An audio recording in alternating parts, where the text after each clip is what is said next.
You're listening to the Urban Sports Scene and I'm your host, Wole. It's time for HBCU Corner. Right now, we have guard Christian Ings from Norfolk State University's men's basketball team on the corner. What's up, Christian, and welcome to HBCU Corner with the Urban Sports Scene, my man.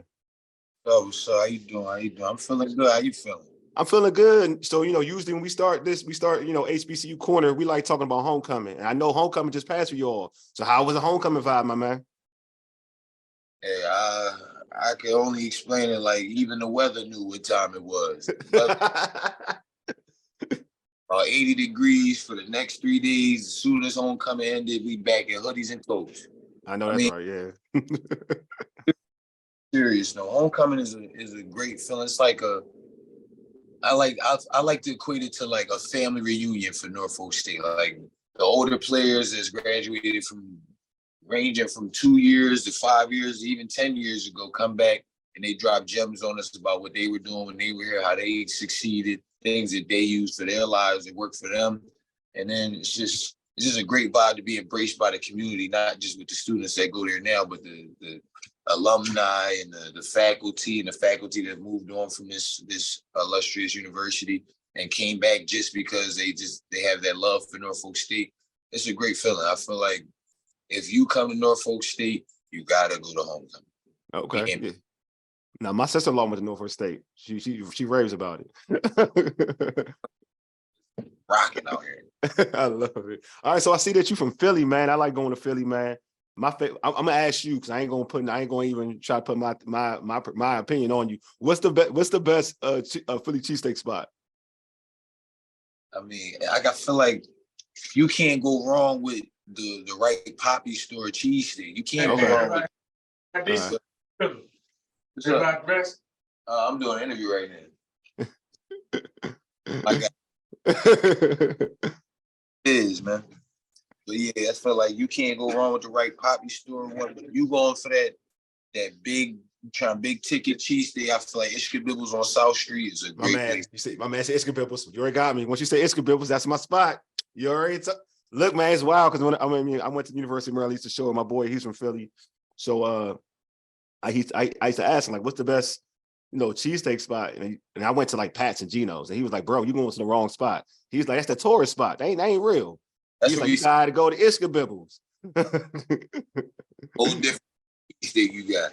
It's different, bro. It's a whole different lifestyle. So let's go into the season. The team, you got to take on a different role now, man. The team has changed. Chris Bankston left.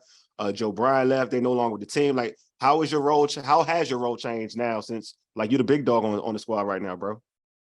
I feel like my role changing from when I had Joe and Banks and Dana and Kai and them last year and this year is like I feel like I'm one of the last players outside of Daryl Anderson, Tyrese Jenkins, and Isaiah Chambers that was a part of that group that really like set that back-to-back championship in motion.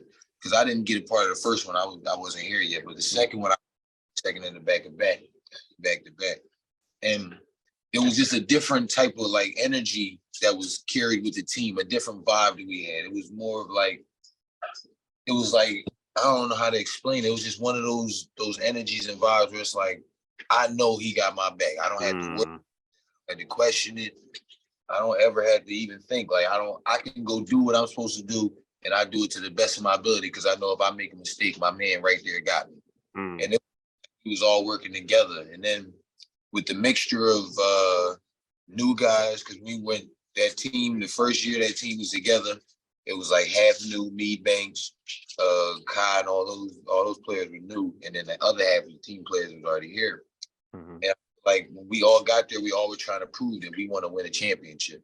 The new guys, the guys that was with me when I first got here, we were like, we got to learn everything we can about this program so that we could be a piece on this team for somebody to use so we can really win something. And the guys already here were like, well, look, we just won one and we don't want to see what it feels like to lose. So we're going to put in that effort to make sure that we're going to win this game. And then when that meshed together, it was just something magical. I've never been on a team like that.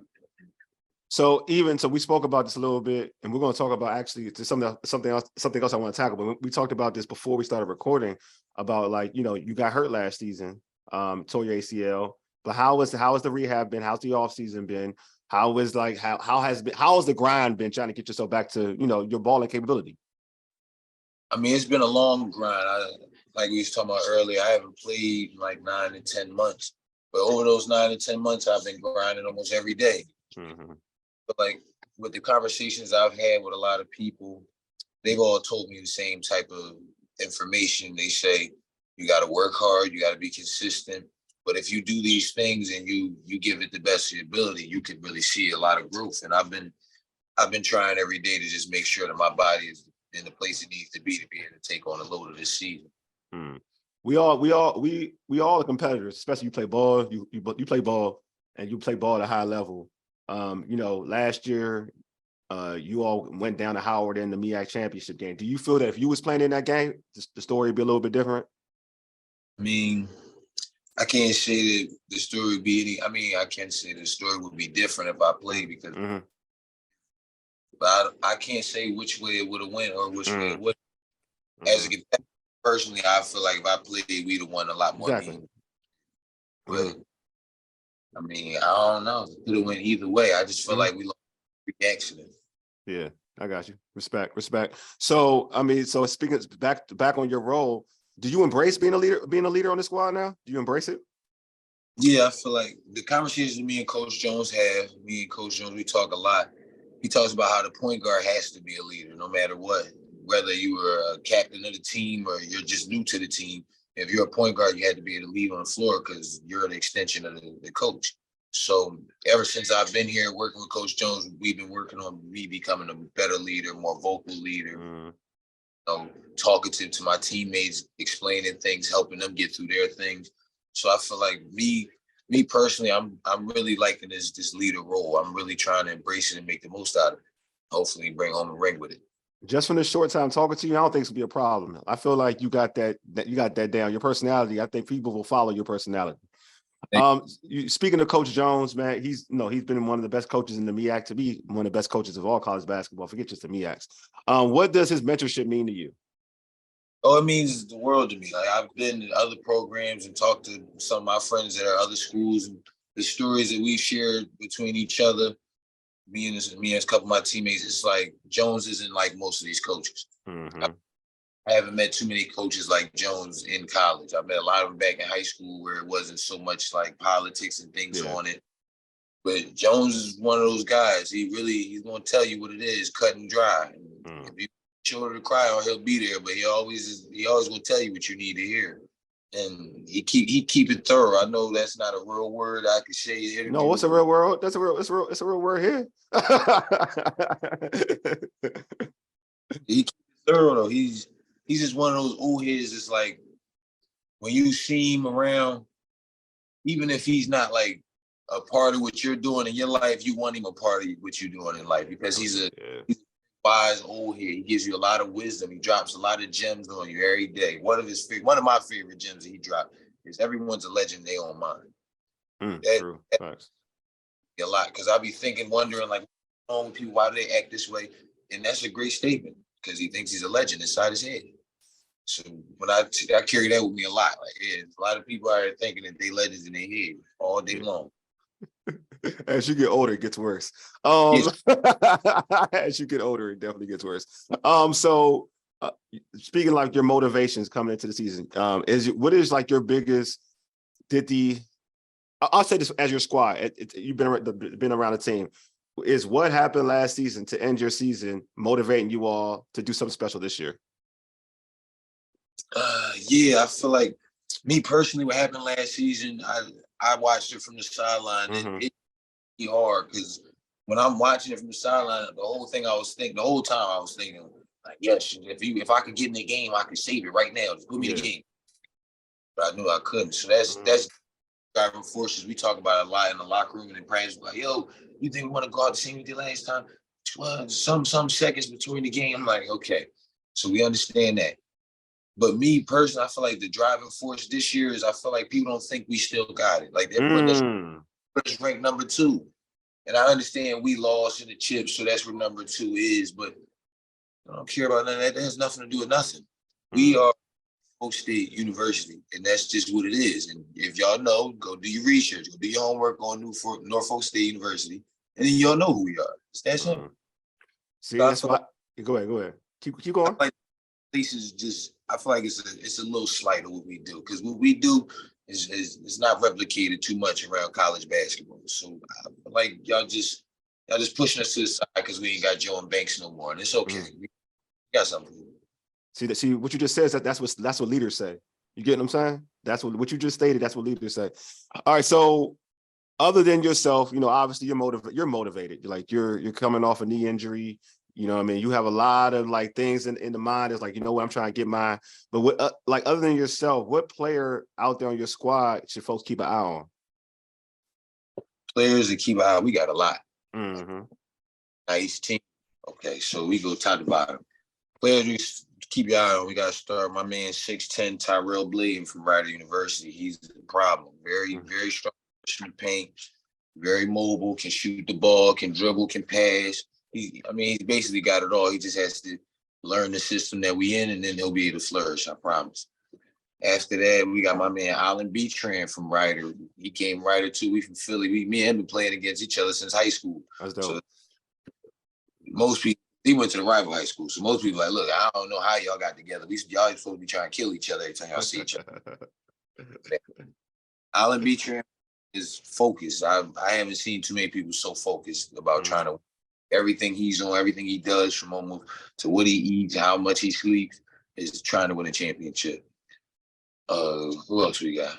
New guard, very fast, very athletic guard, number 6, Jamari Thomas from UNCW. He's going to be a very nice player to watch. He's going to definitely be a walking highlight film. And his man that came with him, Kawhi Madden, 6'11" wing. I don't know what you want me to tell you. KD. Got KD. But don't sleep on my young man. What is he? Number 24, Chris Fields. Chris Fields, you're the freshman. Boy, y'all better get them checkbooks ready. Just keep an eye on that young man. Who else we got? I feel like I could go down the whole team because we just all really like that. Like I go Jelani. Jelani is just a great basketball player. His IQ is out of this world. He gets offensive rebounds all day. He's in the spots. He's in everywhere he's supposed to be when he's supposed to be there. It's like Dame, lights out shooter. Dana Tate's little brother, Damian Tate. We got him. He's okay. He shoot like his brother. He shoot like his brother because his brother can shoot. He shoot like his brother.